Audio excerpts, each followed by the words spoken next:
Red book black book పక్క పడేస్తే మీరే మీ ప్రశ్నలోనే ఆన్సర్ ఉంది. కేసు వెనక్కి తీసుకొని మరి అరెస్ట్ చేశాను మీరే అంటున్నారు కదా, నేను చెప్పడం ఎందుకు? మరి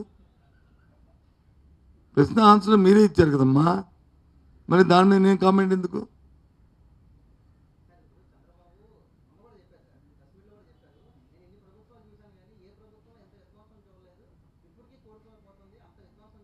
ఏది ఏంటి కోలుకోలేకపోతుంది? చేతకానుడు ఏం మాట్లాడతారు, చేత కాకపోతే ఏదైనా మాట్లాడచ్చు. ఏంటి విధ్వంసం?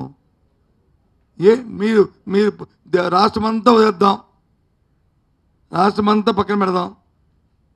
మనం విశాఖపట్నంలో బతుకుతున్నాం, విశాఖపట్నం సిటీలో బతుకుతున్నాం, విశాఖపట్నం జిల్లాలో బతుకుతున్నాం. ఇక్కడ చెప్పండి విధ్వంసం ఏంటో?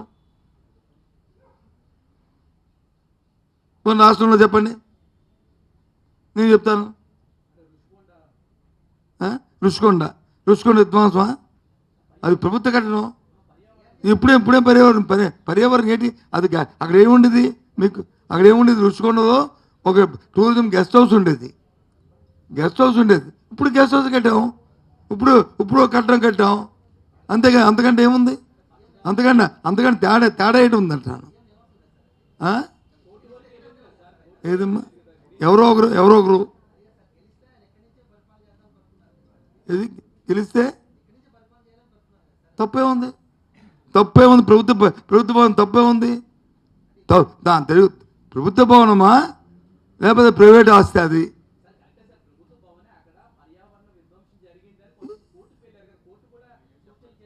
ఎవరు చెప్పారు? కోర్టు చెప్పండి. నాకు యుద్ధం జరిగింది, చేసిన వాళ్ళని చర్య తీసుకొని చూపెట్టండి. నాకు తెలియదు. ఇగో సుయ్యి అంటే ఒట్టని ప్రతి ఓడి వద్దానికి వెళ్తారు. అది కాదు కదా.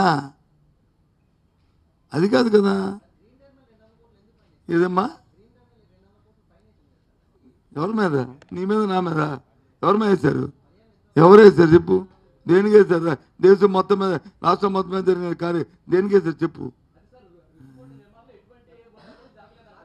నేను రుషికొండ మీద అది ప్రభుత్వ భవనాలు, దాన్ని వినియోగించుకోలేకపోతే ప్రభుత్వం త్వరగా అది అసమ్మతత, అది ప్రభుత్వ అసమ్మతత.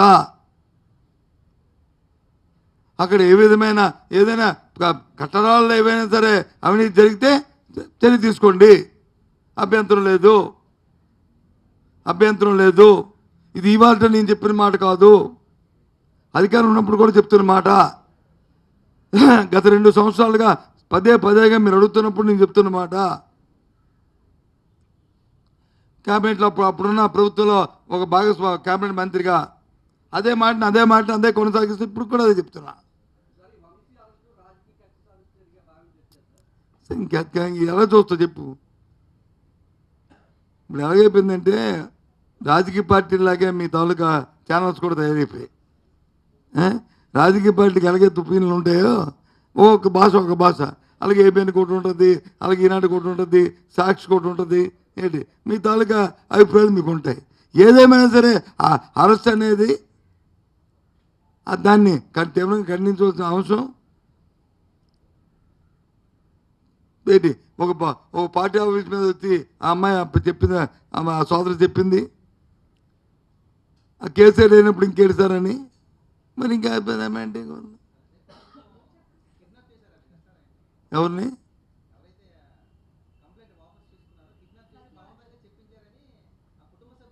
ఏమో నాకే తెలియదు, నిజంగా చెప్తాను, నాకే తెలియదు. నేను ఇలాంటి వాటి మీద అంత దృష్టి పెట్టను.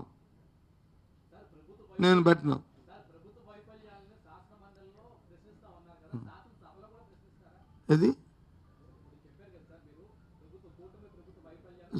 శాసనసభలో నేను అడిగొచ్చి మళ్ళీ సమాధానం చెప్తాను. నేను శాసనమండలి వరకు నేను అథారిటీ అని చెప్పాను. శాసనసభ అథారిటీని అడిగి వచ్చి చెప్తాను. తప్పే ఉంది? నాకు తెలియని విషయాన్ని నేను తెలుసుకొని చెప్తాను, తప్పు కాదు కదా. తెలుసుకొని చెప్తాను, డెఫినెట్గా చెప్తాను.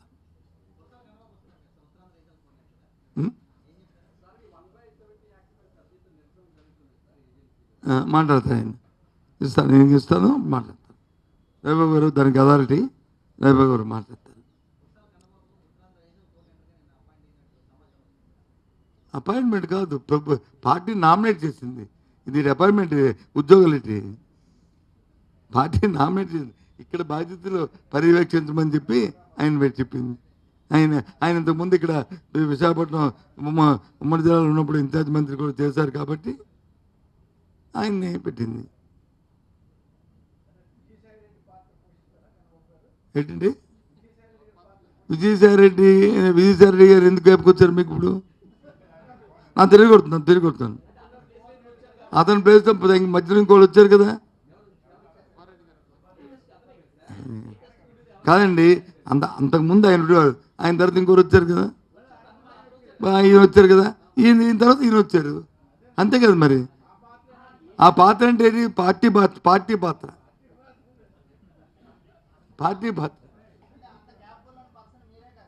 ఏది క్యాబిలిటీకి ఏమైనా డెఫినేషన్ ఉందండి? క్యాబిలిటీకి ఏమైనా డెఫినేషన్ ఉందా? పార్టీలో అందరు నాయకులు అందరికీ క్యాబిలిటీ ఉన్నాయి. అందరికీ క్యాబిలిటీస్ ఉన్నాయి. క్యాబిలిటీ లేని వాళ్ళు ఎందుకు పార్టీ ఎంపిక చేస్తారు? వాళ్ళు ఏదో ప్రత్యేకత ఉండబట్టి ఒకరికో మనిషికో బాధ్యత తప్పు చెప్తారు, అందులో ఈయనగా బాధ్యత తప్పు చెప్పారు. తప్పేముంది? అందరికి సుపరిచితులు, మంచివాడు, సౌమ్యుడు, అందరితో కలిసికట్టుగా పార్టీ ముందు తీసుకెళ్తాడని ఆశిస్తున్నాను. అతని హయాంలో పూర్వవైభవం రావాలని 19 ఉండాలని కూడా కోరుకుంటున్నాను. ఇంకేంటి, అంతేనా? ఏదండి, దేనికి ఇస్తారు చెప్పాను నేను? కాదు సార్, నేను చెప్పాను కదండి, వచ్చే విద్యా సంవత్సరం అకాడమిక్ ఇయర్ నుంచి ఇస్తానంటున్నారు.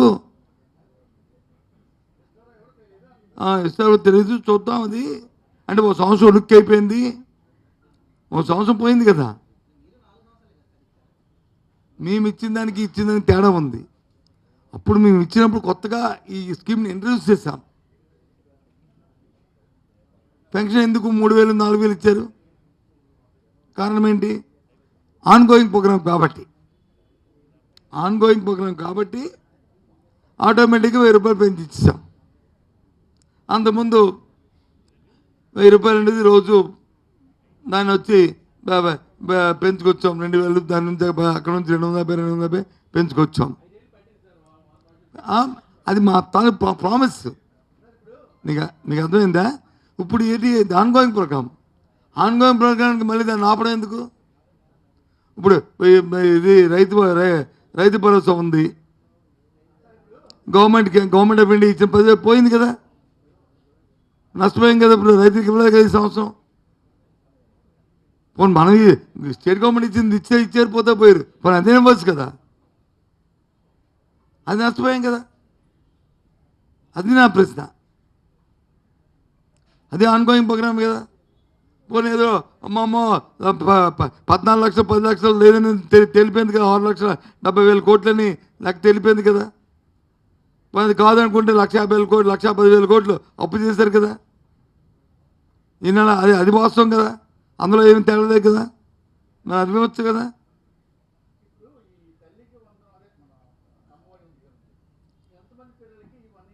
నేను కాదు, గవర్నమెంట్ కదా. ఇది పిల్లలకా? మేము అప్పుడు ఒక విద్యార్థికి ఇస్తే 40 లక్షలు వచ్చేది, ప్లస్ 1-2. అప్పుడు అది తల్లికి ఇచ్చేవాళ్ళం. ఇప్పుడు పిల్లలకి ఇస్తే 60 లక్షల మందికి ఇవ్వాలి.